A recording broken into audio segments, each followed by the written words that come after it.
The Chernobyl nuclear power plant accident is a terrible tragedy that rightfully ranks among the most severe man-made disasters in human history. Contrary to popular belief, it is not the deadliest on this list. For example, the Bhopal chemical plant disaster in India resulted in the deaths of over 18,000 people, with 150,000 injured. However, Chernobyl stands out due to its social and, if you will, socio-psychological significance. It nearly undermined the development of nuclear energy as a whole, and the specter of Chernobyl will likely forever loom as a dark shadow over this industry, providing its opponents with nearly irrefutable arguments that peaceful atom is not something that a rational person should engage in. Despite this, or perhaps because of it, it is very important to understand why this terrible accident happened. Debates about who is primarily to blame for what happened continue to this day. Some attribute the main blame to the designers of the station, who incorporated highly questionable decisions into its construction. Others place the primary responsibility on the personnel of Chernobyl's Unit 4, who on that fateful night violated several crucial operating rules. I will not express my opinion on this topic in this video. Instead, I will focus on what is indisputable. The sequence of events from a, if I may say so, physical perspective, namely, what was happening with the reactor on the night of April 25th to 26, 1986, what decisions were made, and what actions were taken by the station personnel, combined with certain technological features of the RBMK 1000 reactor that led to the outcome. But first, a few words about how nuclear power plants are structured in general, the RBMK reactor in particular, and the fundamental physical principles underlying their operation. A nuclear power plant is a device designed to extract energy hidden within unstable atoms of radioactive uranium, a specific isotope known as uranium-235. Uranium-235 is the only naturally occurring isotope capable of sustaining a chain reaction of induced fission. When a neutron strikes the nucleus of a uranium-235 atom, the nucleus almost instantly splits into two smaller fragments, releasing significant energy primarily in the form of heat, and importantly, 2 to 3 new neutrons, each of which theoretically can cause the fission of additional uranium-235 nuclei. Each of these nuclei also releases neutrons, which can cause more nuclei to split, releasing more neutrons, and so on. This is how events unfold during a nuclear explosion, where as much of the bomb's radioactive core as possible must be involved in the reaction in the shortest possible time. We don't need this at a nuclear power plant. Here, on the contrary, we need a relatively constant amount of energy to be released over the same period of time, which means that the same number of nuclei must undergo fission at any given moment. In other words, if at a certain stage N neutrons initiated fission reactions in N nuclei, then only N neutrons from the resulting reaction should initiate fission reactions in the next stage. The ratio of the number of neutrons that initiated fission reactions to the number of neutrons that needed to be spent to produce these neutrons in the previous fission reaction is called the effective neutron multiplication factor. In a normally operating reactor, this factor should be equal to 1. If it is even slightly less, fewer nuclei will undergo fission in each subsequent moment, and the chain reaction will die out. If it is greater, the chain reaction will grow, and allowing it to grow uncontrollably risks destroying the reactor. In nuclear energy, a quantity associated with this factor, known as reactivity, is used rather than the effective neutron multiplication factor. Reactivity needs to be as close to 0 as possible in a normally operating reactor. Positive reactivity means the reactor is accelerating, increasing power, while negative reactivity means the reactor is decelerating. As we discussed earlier, during one fission event, on average 2 to 3 neutrons are released. However, as we just discussed, we need only one of them to participate in the next chain reaction cycle. Hence, it seems logical that we need to remove about 2/3 of the neutron flow somewhere. However, not all neutrons released during fission events will reach their target.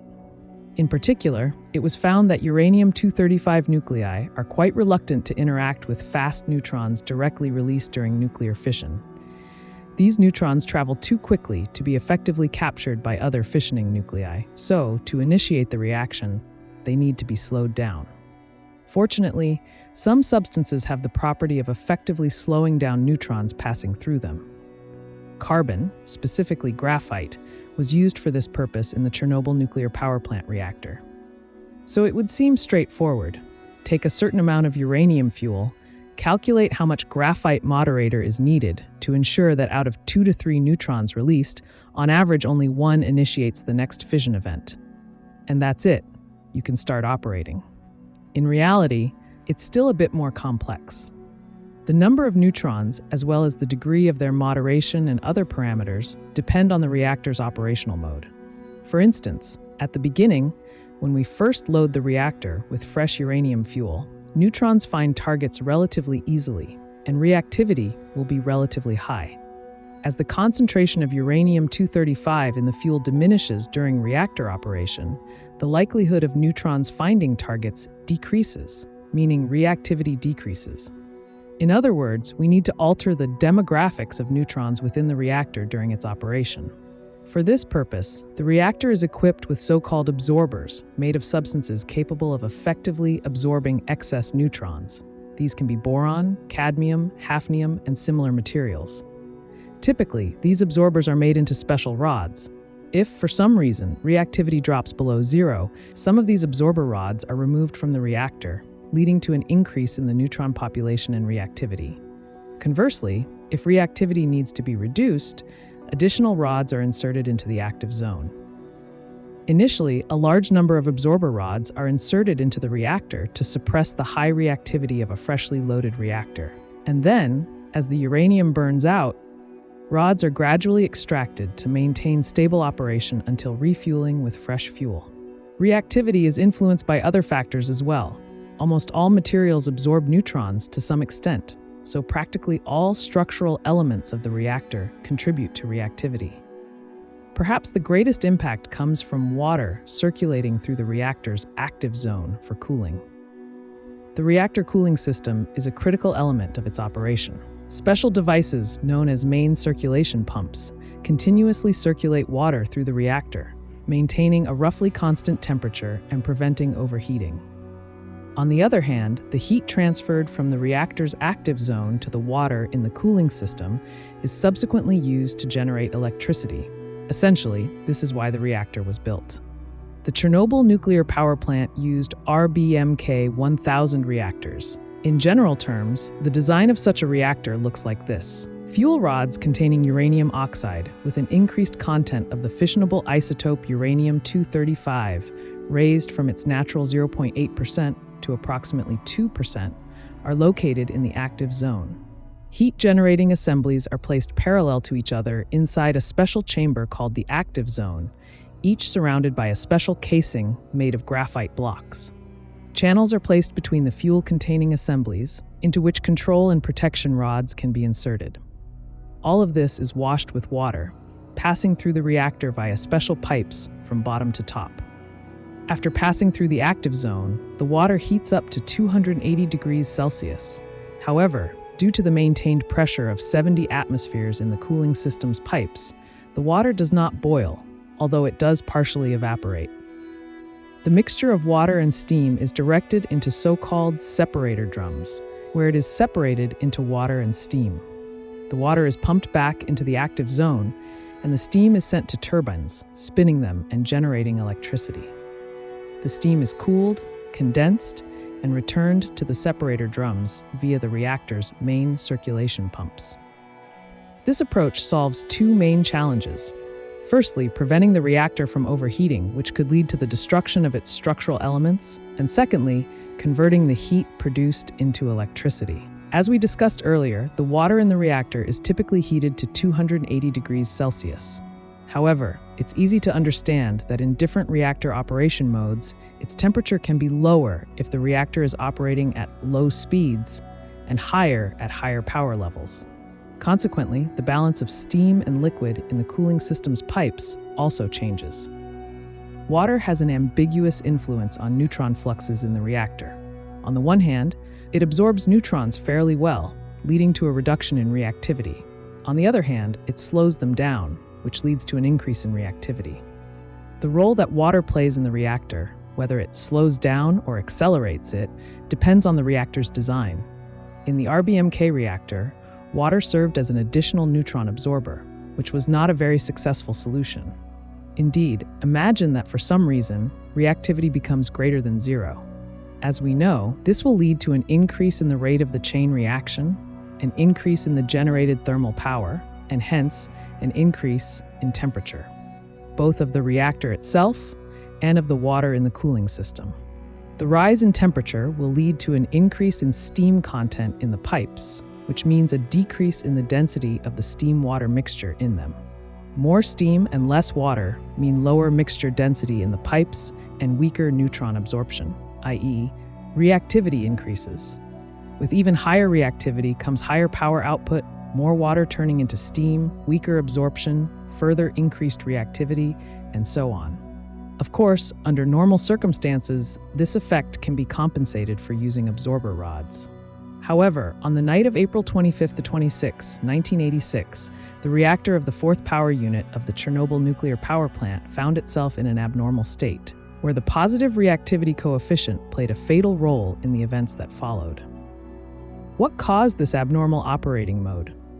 There were several reasons for this, the key one being an experiment that was decided to be conducted at the station following the idea of its general designer, the Moscow Hydro Project Institute. The idea of the experiment was as follows. The hydraulic pumps responsible for circulating water in the reactor's cooling system are powered by the reactor's turbines. In simpler terms, the reactor generates electricity for its own operation. Incidentally, this is a common practice used at almost all nuclear power plants worldwide.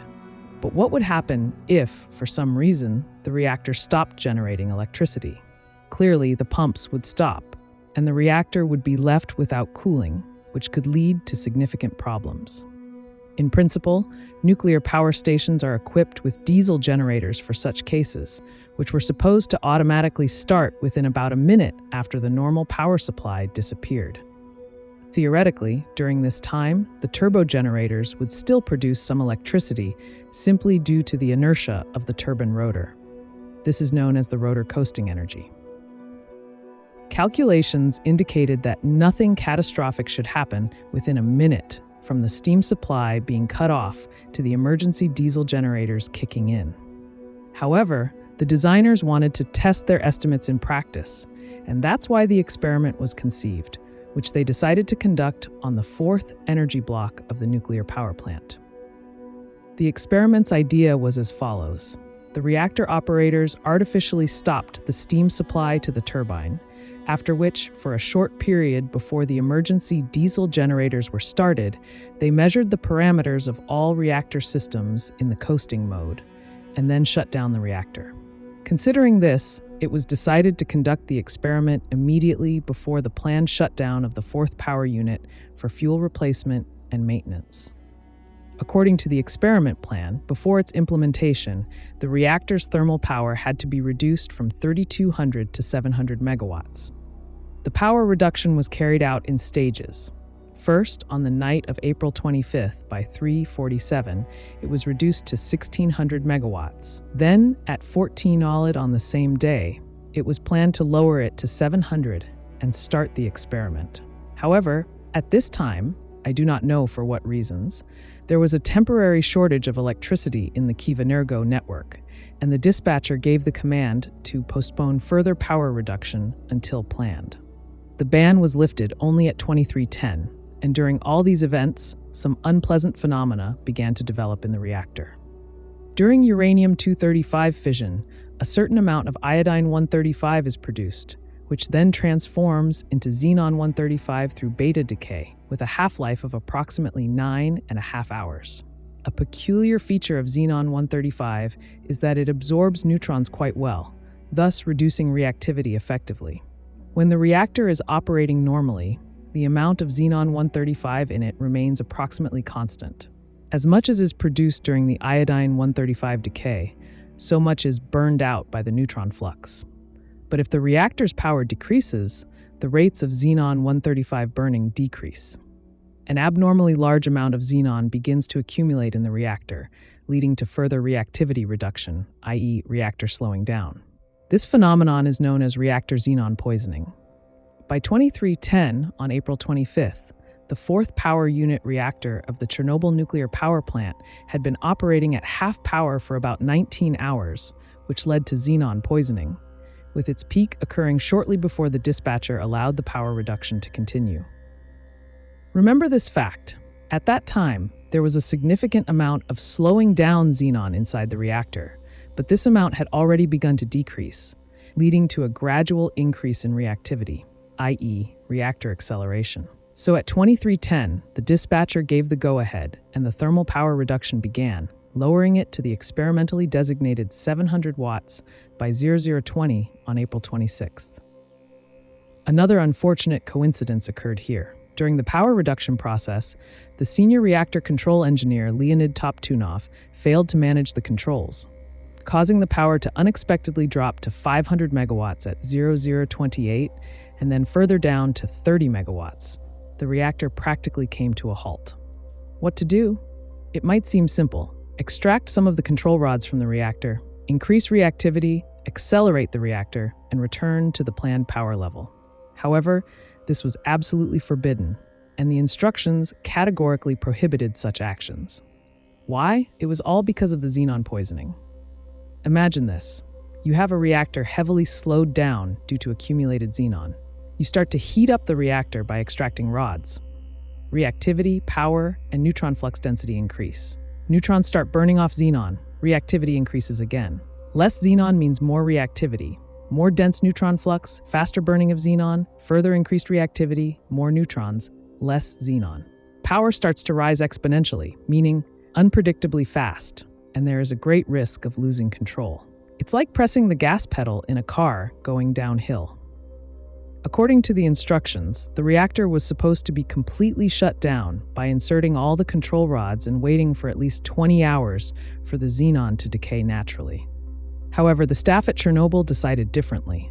They were very eager to conduct the experiment. Instead of a complete shutdown, they began, against all instructions, to accelerate the reactor. Who made this dubious decision is not definitively known. The most common version is that the deputy chief engineer of the station, Anatoly Dyatlov, who was at the reactor control panel to observe the experiment, gave the order. Dyatlov himself maintained until his death that he did not issue such an order, and that the decision was made by the shift supervisor, Alexander Akimov. Akimov, in turn, denied Dyatlov's accusations, and since the key figures in this story are already deceased, we will likely never know the truth. The crucial point is this: they decided to increase the power, and this decision marked the beginning of the countdown to the catastrophe. The staff managed to pull the reactor out of the xenon pit, increasing the power first to 160 megawatts and then, by ones on April 26th, to 200 megawatts. However, this required the extraction of almost all control rods from the active zone.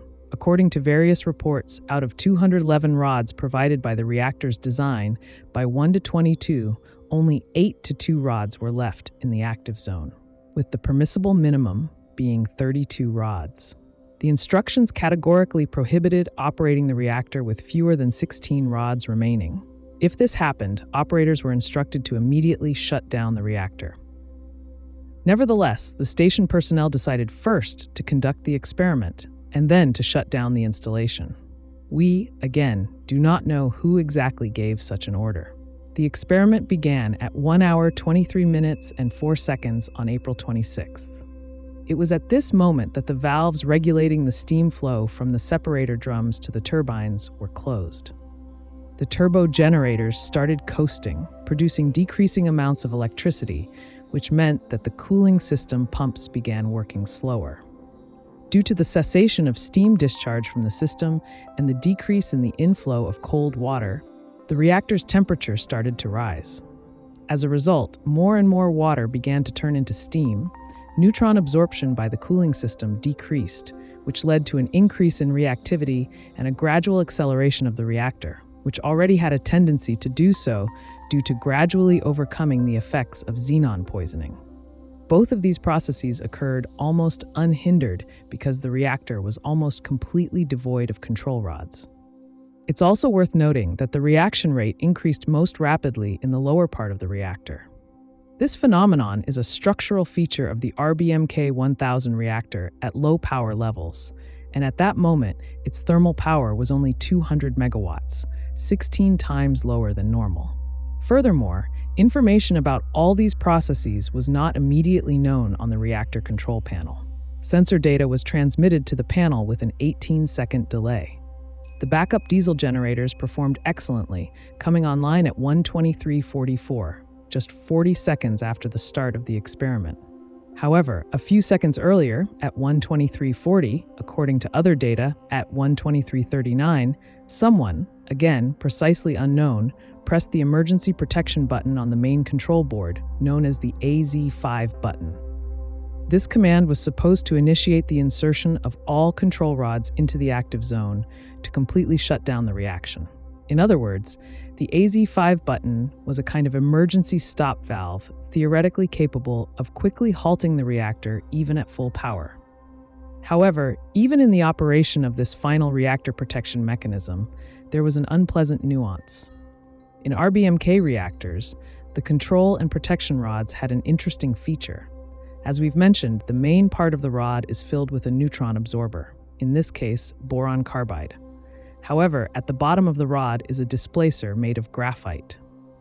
When the rod is withdrawn from the reactor, i.e. raised to its maximum upper position, the part containing boron carbide is out of the active zone, while the graphite tip remains inside, providing additional neutron moderation and increasing reactivity, i.e. the reactor's efficiency. Now, let's see what happens when the rod starts to descend. The upper part of the rod, containing boron carbide, enters the active zone, reducing the number of neutrons and decreasing reactivity. But this is at the top. In the lower part of the reactor, the graphite tip of the rod displaces water from the channel, leading to neutron moderation and increasing the probability of their absorption by uranium-235 nuclei, increasing the reaction intensity in that part of the reactor. This effect is short-lived, lasting about 3 to 4 seconds, only until the absorbing part of the rod descends fully into the channel. Moreover, under normal reactor operation conditions, the reaction intensity and neutron flux density in the lower part of the RBMK reactor are low, and the described effect, known as the end effect of reactivity, should not lead to any unpleasant consequences, especially when introducing a small number of rods into the active zone at a time. However, at 1:23:40 on April 26th, Reactor Unit 4 of the Chernobyl Nuclear Power Plant was definitely in an abnormal state. Not only was it operating at reduced power, which provided greater reaction intensity precisely in the lower part of the reactor, susceptible to the end effect of reactivity, but also the reactor as a whole was unstable due to the consequences of xenon poisoning and increasing temperature, which, as we recall, led to increased reactivity. Moreover, more than 200 control rods were immediately directed into the active zone by the protective reset command, which, due to the end effect, caused an explosive increase in reactivity, especially in the lower, most hot part of the active zone. At 1:21:43, just 3 seconds after the reset command, the thermal power of the reactor abruptly increased to 540 megawatts, more than 2.5 times. By 1:20:45, it doubled again to 1,020 megawatts and continued to rise. According to estimates, just before the explosion, it could have reached 10,000 megawatts, which is 3 times more than these reactors were designed for in principle. The water temperature in the reactor's active zone increased rapidly, and the steam pressure in the cooling system skyrocketed. The channels along which the control rods moved deformed, making further rod movement impossible. They stopped, having traveled only a third of the intended path, freezing in the position that led to additional reactor acceleration due to the end effect of reactivity. The increasing steam pressure ruptured the reactor's cooling system pipes, and the superheated steam began entering directly into the active zone, where it engaged in chemical reactions with various materials, particularly with zirconium, which made up the shells of the uranium fuel elements. At steam temperatures above 800 degrees Celsius, the so-called steam zirconium reaction begins, producing zirconium oxide and hydrogen, and releasing a significant amount of heat, further accelerating the process. Hydrogen accumulates in various parts of the reactor, under its lid, in the separator drums, and so on, mixing with the surrounding air's oxygen. When the hydrogen concentration reaches a certain level, an explosion occurs, or rather, several powerful explosions at different locations, which practically led to the complete destruction of the reactor around 01-2023-51 on April 26, 1986. To be more precise, there is no final clarity regarding the events of the Reactor Unit 4's last seconds at the Chernobyl Nuclear Power Plant. In particular, disputes continue about what kind of explosions occurred, hydrogen, i.e. chemical as I mentioned earlier, or simply thermal, because after the pipeline breaches, the overheated water began to rapidly evaporate, forming a large amount of steam. However, these disputes now have more of an academic value. What's more important for us is that the Chernobyl accident resulted from a combination of several reactor design flaws and a series of errors by the personnel. The first category of factors includes, firstly, a positive temperature coefficient of reactivity, meaning the reactor's tendency to increase the rate of the chain reaction with rising power and temperature, and secondly, the notorious end effect of reactivity. As for personnel errors, among them, we can list the decision to increase power under xenon poisoning conditions, violation of requirements for the minimum number of control rods in the reactor's active zone, the decision to conduct the experiment at a significantly lower power than allowed by regulations, and pressing the AZ5 button at a critical moment, which led to the simultaneous insertion of all control rods. Notably, none of these reactor design flaws or the listed personnel errors alone would likely have led to such catastrophic consequences. Unfortunately, everything happened as it did, and that's why what happened happened. This is, of course, a considerably simplified account of the sequence of events. I deliberately did not mention several factors that could have influenced their course. For example, the shutdown of the reactor's emergency cooling system before the experiment. Subsequently, it had to be manually activated under conditions of monstrous radiation fields, costing the lives of several Chernobyl workers, including Akimov and Toptunov. Station personnel are also criticized for connecting additional pumps before the experiment, deciding to reduce water intake into the cooling system during the reactor's power increase process, and so on. These nuances would greatly complicate the explanation, as it would be necessary to explain why these actions were taken and what negative consequences they could have had. And there is no consensus among experts on whether this had any decisive impact on the course of the accident. Essentially, debates continue even about whether the emergency insertion of control rods into the reactor was the trigger for the accident or whether it would have occurred anyway without it. However, personally, the fact that after the accident, the design of the control rods was changed to eliminate the end effect is quite convincing in this regard.